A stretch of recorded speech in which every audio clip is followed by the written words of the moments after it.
Winter settled over Cheryl Whitlock's land like an old memory, soft and heavy, drifting across the silent fields until the world felt wrapped in a pale blue hush.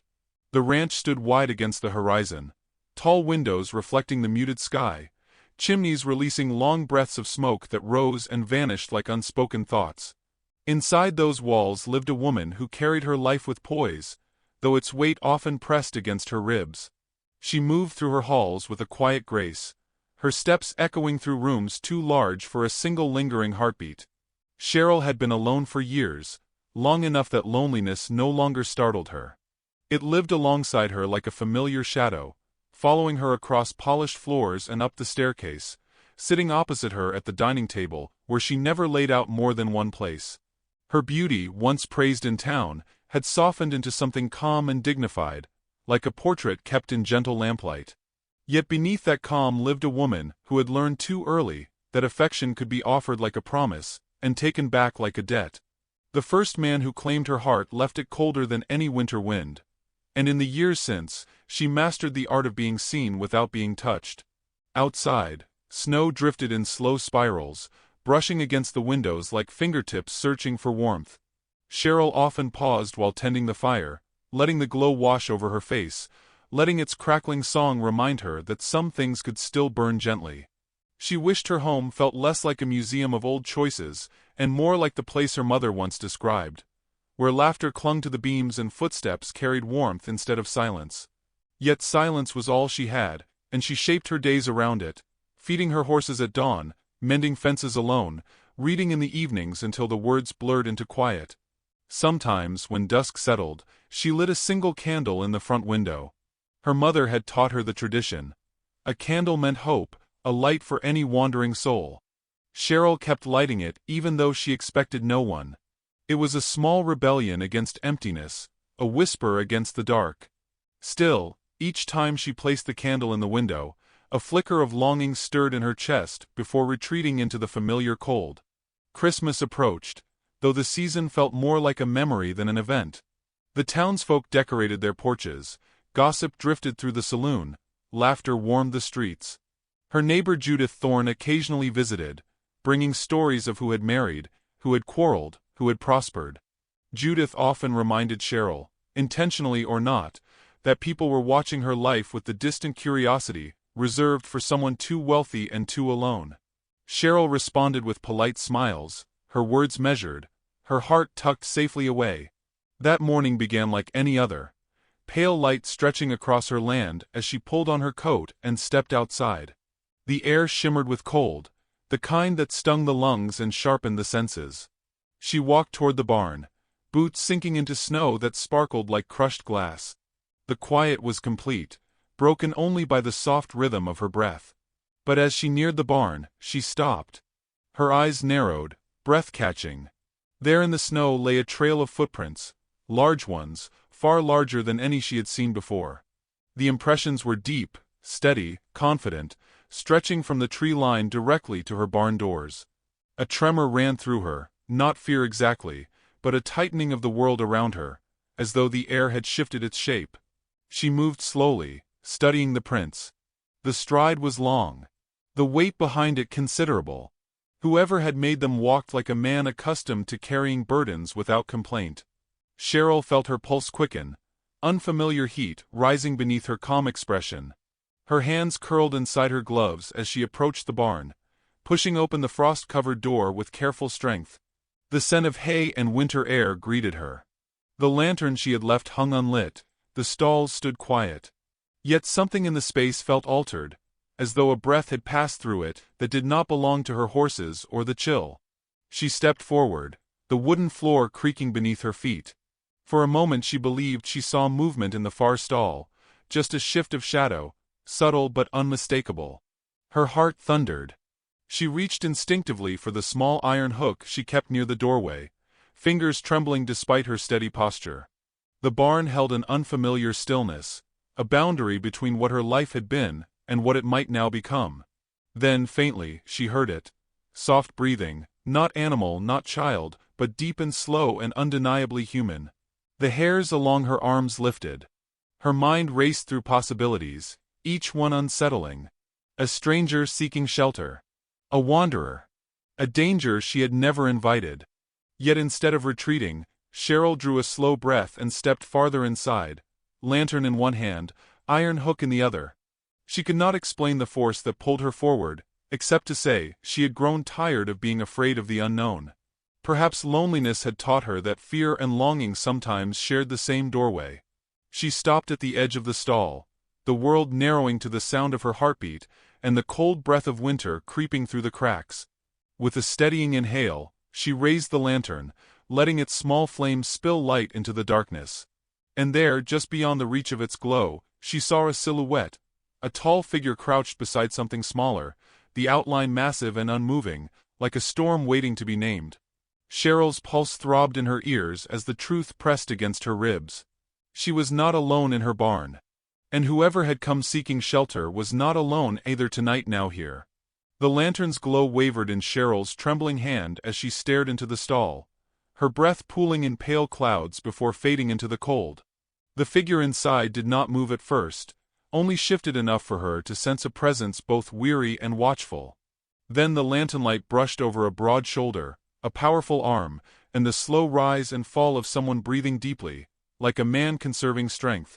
When he finally lifted his head, the dim glow revealed the shape of a face etched by wind, hardship, and quiet endurance. Though the shadows hid its details, the impression was unmistakable. He was enormous, far taller than any man she had seen up close.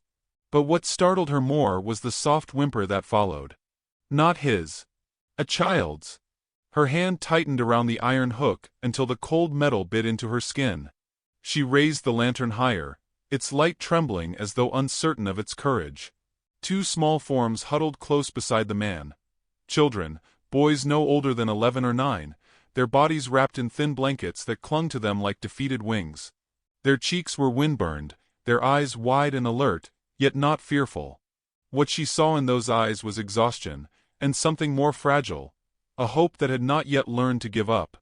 The man straightened slowly, revealing his full height, his long dark hair tumbling over broad shoulders. His chest was bare beneath a weathered fur-lined blanket, the muscle beneath his skin taut from cold and strain. He did not reach for a weapon. He did not step closer. He simply placed one protective arm in front of the boys, shielding them with a quiet instinct that stirred something deep in Cheryl's chest. His voice, when it came, was low and steady. A winter-deep rumble softened by calm restraint. "We mean no harm." The words flowed with an accent touched by the Apache tongue, shaped carefully as though he were choosing each one with care. Cheryl swallowed, her pulse loud in her ears. The boys clung to his side, small hands fisted in the fur he wore. "Our horse is injured," he continued. "The storm caught us early. We thought the barn empty." Cheryl kept her lantern raised, though her grip had gentled. Something in his presence steadied her fear, not because he was small or harmless, but because his every movement spoke of measured respect. He shielded the children first. He waited for her permission simply to remain still. A man capable of violence did not carry himself like this. A desperate man might. A good man would. She lowered the iron hook slowly.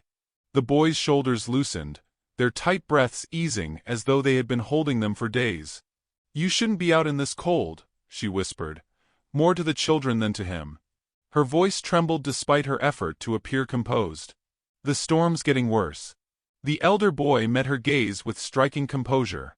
His dark eyes reflected the lanternlight like polished stone. "We had nowhere else to go."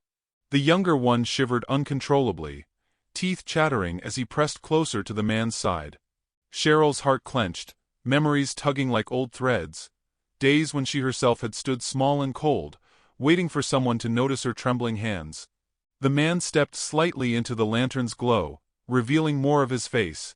He was handsome in a way unshaped by vanity, his jaw strong, his features sharpened by a life lived under open skies. Snow dusted his hair and shoulders, melting slowly against his warm skin. He bowed his head, not in submission, but in acknowledgement, a gesture oddly gentle for a man of his size. "I will take my sons and leave if you wish," he said softly. "But we needed warmth for the night. Nothing more. The horse cannot go farther yet." His words held neither anger nor pleading, only truth. Cheryl stared at the three of them. This giant of a man who placed his sons between himself and the world. This elder boy who stood brave despite his fear. This younger child whose small frame trembled like a candle about to flicker out. No one who meant harm would bring children into a storm like this. Without fully understanding why, she lowered her lantern. "There's a fire in the house," she said. "And food." The man's brows lifted slightly, as though her offer startled him. The younger boy's shivering paused for a hopeful heartbeat. Cheryl hesitated, the old warnings of the world whispering behind her, caution trailing cold fingers along her spine. But loneliness had carved out space in her life that fear no longer filled entirely. And compassion, though quiet, still lived beneath her winter layers. "You and the boys should warm yourselves," she continued. "Steadier now. Come inside. If only to rest." The elder boy didn't wait for his father's permission. His relief broke through his composure in a tiny breath. The younger boy lifted his head, eyes glistening.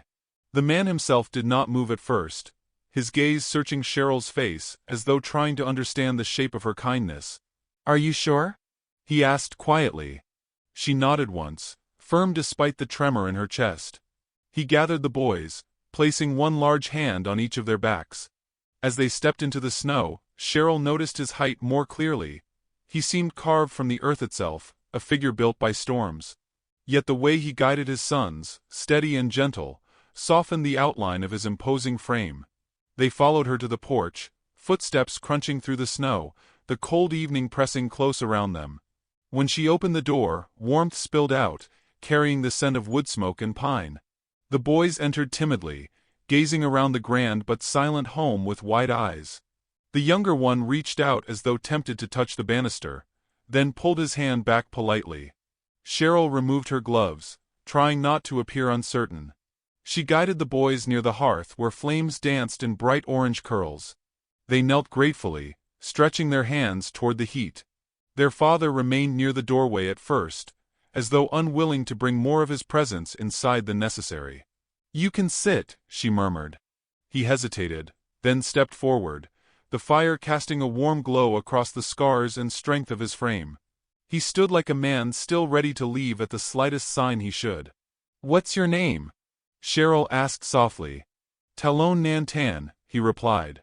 "My sons are Koa and Dason." The names settled into the room like new stories waiting to be told. She introduced herself, though the boys had already guessed. They exchanged shy nods, and for a moment, the warm flicker of the fire felt like the beginning of something faint and fragile. As the boys ate the bread she offered, Talon stayed near the hearth but apart, muscles tight, watchful. He glanced often at his sons, checking their warmth, their comfort. It struck Cheryl then. This man carried his love for his children like a shield strapped to his body. Heavy perhaps, but never set down. Outside, the storm heaved against the windows, wind whipping like unseen hands. Inside, the house held a gentle quiet. The warmth softened the edges of Cheryl's loneliness, filling corners long untouched. When the boys began to tire, eyelids drooping, Talon rose. "We should not stay long," he said. "You have offered kindness. We won't be a burden." Cheryl opened her mouth to insist they remain through the storm. But before she could speak, the younger boy looked up at her, rubbing sleep from his eyes. "Miss, could we stay until Christmas?" Talon's expression tightened, a subtle reprimand forming, but Cheryl felt something shift inside her, like a locked window unfastening after years of winter. She met the child's hopeful gaze, then lifted her eyes to Talon's. And for the first time in years, the silence in her home did not feel empty. It felt as though it were waiting for her answer. Cheryl had not imagined her quiet home could change so quickly, nor that warmth could return to rooms that had forgotten the sound of young voices. Yet the very next morning, she awoke to the faint laughter of Koa and Dason, drifting through the hallway like sunlight filtering under a door. For a moment she lay still, listening, unsure whether the sound belonged to the waking world or some dream her heart had dared to conjure. But the voices persisted, soft, playful, alive. She rose, pulled her shawl over her shoulders, and followed the echoes to the kitchen where the boys sat at her table, cheeks flushed from sleep, eyes bright with curiosity. Talon stood nearby, repairing the loose hinge of her pantry door with a quiet competence, his movements deliberate, respectful of her space. He dipped his head when she entered, his dark hair falling across his brow before he brushed it back with a gentle hand.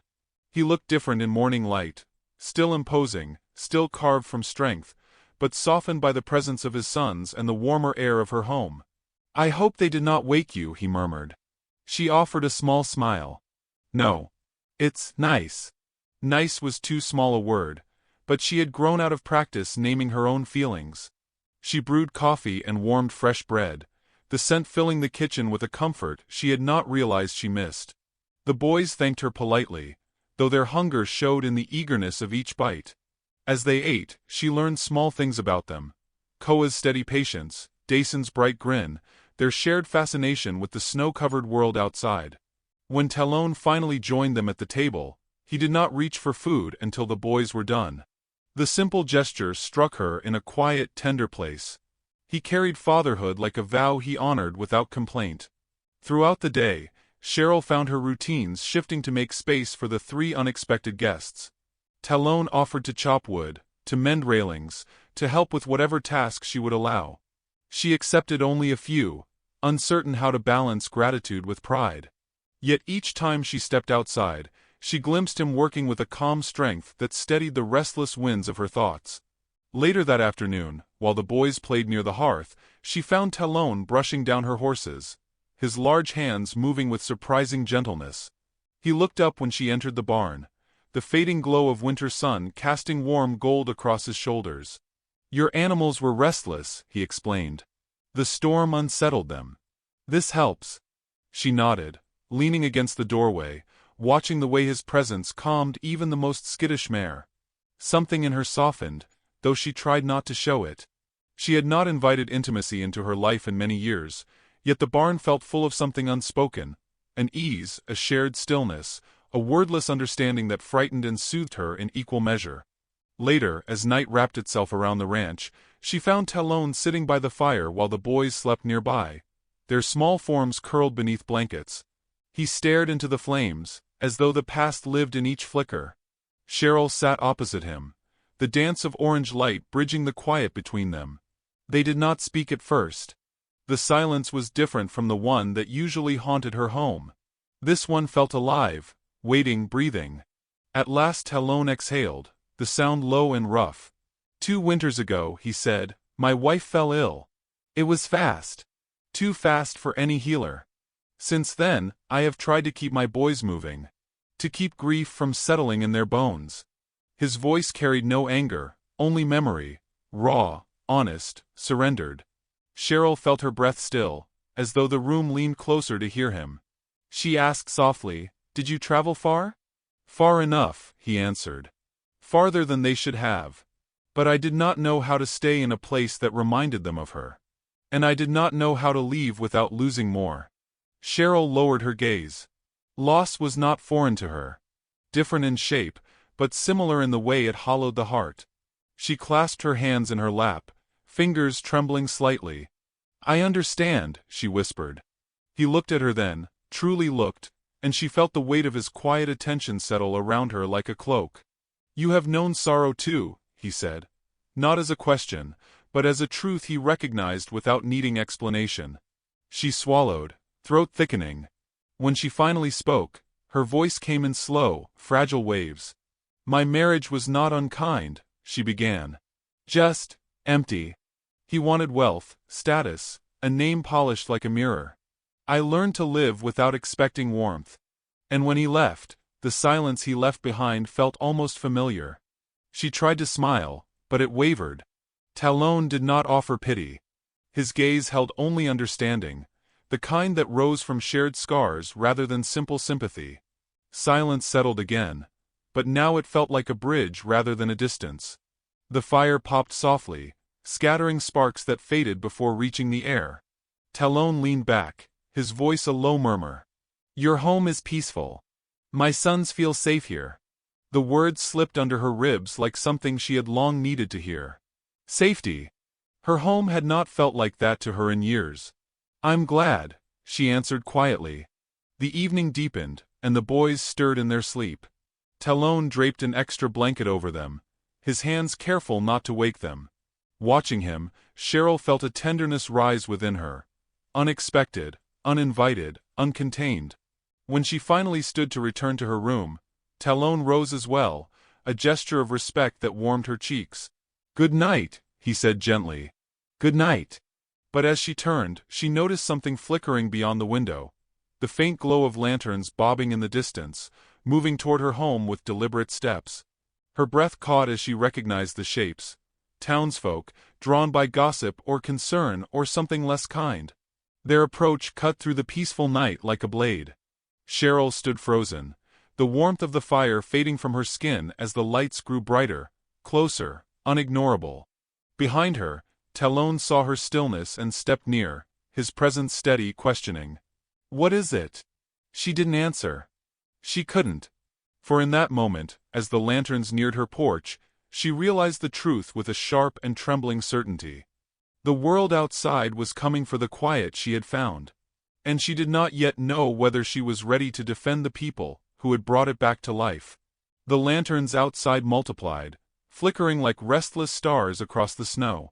They cast long shadows that crawled toward the porch, each one carrying the shape of a person who had come with questions, concerns, judgments, none of which Cheryl felt ready to face. The storm had begun again, wind circling the house with a low mournful hum, yet the townsfolk pressed through it, their boots crunching steadily, their resolve sharp enough to cut through cold. Cheryl felt her breath catch, her hand tightening around the back of the chair beside her, as though bracing herself against a force she could not stop. Talon stepped closer, not touching her but close enough that she felt the warmth of his presence, a quiet reassurance in the approaching unrest. The boys slept on, unaware of the world shifting around them. Cheryl wished she could preserve that innocence, wrap it in something stronger than blankets and hope. But change had entered her home with the storm, and would not leave without leaving its mark. Outside, Judith Thorne's voice rose above the wind, sharp and sure. "Cheryl Whitlock, open your door. There's talk in town, and we won't sleep easy without the truth of it." The knocking began, firm, insistent. Cheryl felt her spine stiffen, not from fear but from the familiar sting of being watched, measured, judged. Talon's expression remained calm, though the tension in his jaw revealed he understood too well the nature of the summons. "You needn't face this alone," he murmured. His voice was steady, a grounding presence amid the storm's trembling breath. But Cheryl shook her head. "No. They're here for me. They always have been." She stepped toward the door, each movement slow, deliberate, like a woman walking into a scene she had rehearsed too many times in her mind. Talon followed only to the edge of the room, stopping where shadow met firelight, honoring her silent wish to handle what waited outside. When she opened the door, the chilled wind swept inside, scattering embers within the hearth and ruffling the boys' blankets. Judith stood at the forefront, wrapped in a shawl woven tighter than the disapproval in her eyes. Behind her stood Sheriff Crow and two townsmen, their lanterns casting shifting halos of gold against the falling snow. "Cheryl," Judith began, her voice tinged with false concern. "We heard you've taken in strangers. Apache strangers. There's fear around such things. Folks worry for you. For your safety. And we know how you've been, vulnerable since your husband left." The words struck Cheryl like sleet hitting bare skin, cold, sharp, unwelcome. She felt Talon's gaze behind her, steady as the earth, yet she kept her chin lifted, refusing to let the weight of others define her stance. "These boys needed warmth," she replied evenly. "Their father needed shelter for the night. That is all." Sheriff Crow stepped forward, brushing snow from his coat. "Miss Whitlock, storms bring out desperate men. Some can be dangerous without meaning to. We're here to make sure you're not being misled." Cheryl's breath tightened. She sensed the implication beneath the sheriff's polite tone, that a woman alone was too fragile to know her own judgment. That compassion must surely be folly. The old ache of being underestimated, dismissed, pressed against her heart like an old wound reopening. Talon stepped forward then, his silhouette filling the doorway without aggression, merely presence. His voice carried the weight of quiet truth. "My sons and I wish no trouble. We sought only shelter from the storm. We can leave now if it keeps peace."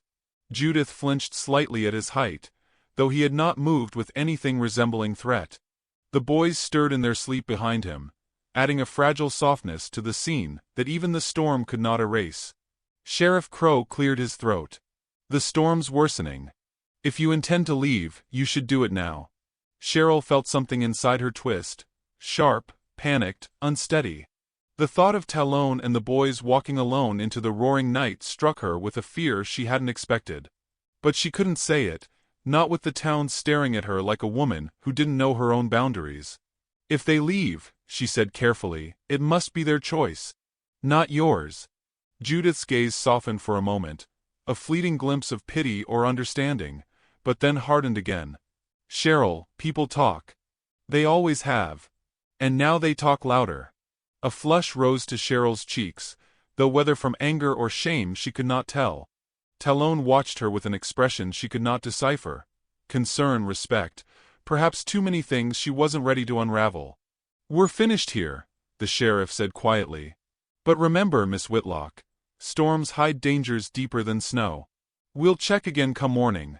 As they turned and disappeared into the dark, the lantern light fading behind them, Cheryl closed the door and leaned her forehead against it. Her breath escaped in a trembling sigh, the weight of the world resting heavy on her shoulders. Talon stood still, waiting, giving her space to gather what little strength the moment had left her.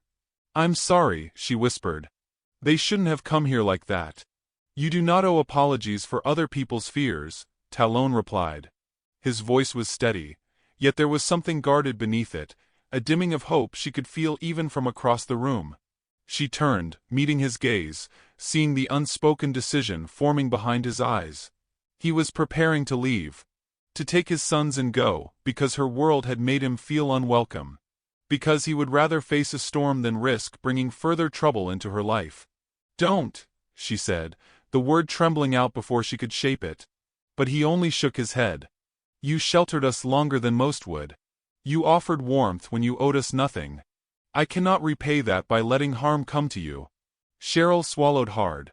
The boys slept peacefully, unaware that the safety they had found might unravel by morning. Her chest tightened at the thought, at the sudden emptiness that pressed close like another storm. The wind howled through the eaves, rattling the windows as though urging them toward decisions neither was ready to make. Cheryl stepped closer, her voice low. Talon, stay until the storm passes. At least that. But he did not answer. His silence was not rejection but something deeper. Conflict, sorrow, the weary understanding that some kindnesses came with consequences too heavy to bear. She watched him return to the boys, brushing hair from their foreheads with a tenderness that pierced her heart. The storm roared louder, as though echoing the turmoil inside her. When Cheryl finally retreated to her room, sleep would not come. The house felt too quiet, too fragile, as though one more gust of wind might break it open entirely. She lay awake listening for movement, fearing each sound meant Talon preparing to leave. And when dawn finally seeped pale and silver into her window, she rose with dread pooling in her stomach. The house was silent. Too silent. She hurried down the stairs, breath catching as she reached the hearth. The blankets were neatly folded. The fire had burned low. And Talon and the boys were gone. A single gust of wind shook the door, and in that trembling moment she knew. The storm had taken more than the night. It had taken the only warmth she had felt in years. Cheryl stumbled into the morning cold, as though someone had ripped the breath from her lungs. Snow swept across the porch in restless waves, the storm thinning but not gone, its remnants whispering through the brittle branches like an unfinished warning. The trail of footprints stretched from her door toward the open fields. 3 sets, one deep and heavy, 2 smaller, wandering slightly as though the boys had struggled to keep pace through the icy wind. Cheryl's heart tightened with a pain too sharp to be neatly named. She wrapped her shawl closer, her breath trembling as she followed their fading path into the pale silence. The storm had softened into a silver haze, but the cold still stung her cheeks, urging her to turn back, to let go, to forget the warmth that had entered her home for only a handful of days. But she could not. Something inside her, long dormant, pulsed awake with fierce clarity. She had spent years letting life drift past her like snow settling on untouched ground. But Talon and his sons had left footprints in more than the drifts. They had left them in her chest, carving a path through her carefully tended solitude.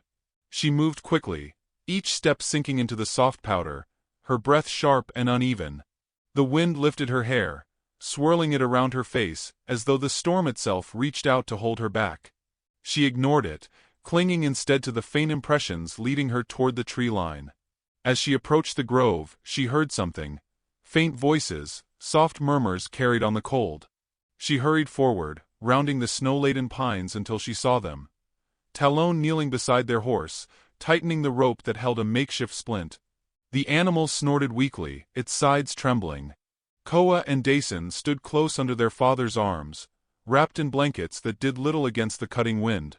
The boys' eyes lifted first, widening when they saw her, surprise flickering into something hopeful. Talon rose slowly, turning to face her.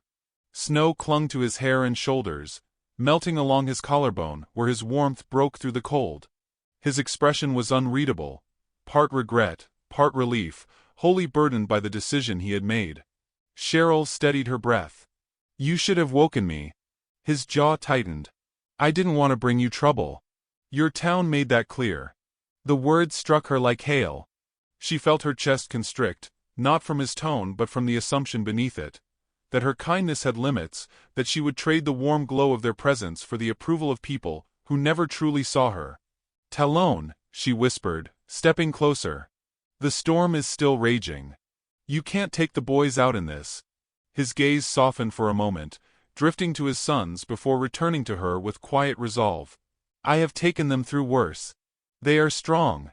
But I will not stay where we are unwelcome." Her breath hitched. "You think you're unwelcome in my home?" He didn't answer. He didn't need to. The doubt lingered between them like the cold. Heavy, unrelenting. Cheryl's heart broke open then, the truth rising from a place she'd hidden even from herself. She walked past him and knelt in front of Koa and Dason, brushing snow gently from their cheeks. "You were safe with me.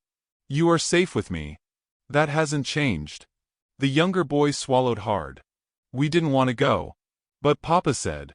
Talon rested a hand on the child's shoulder, but Cheryl rose to face him fully now, her voice trembling not with fear but with something fiercer.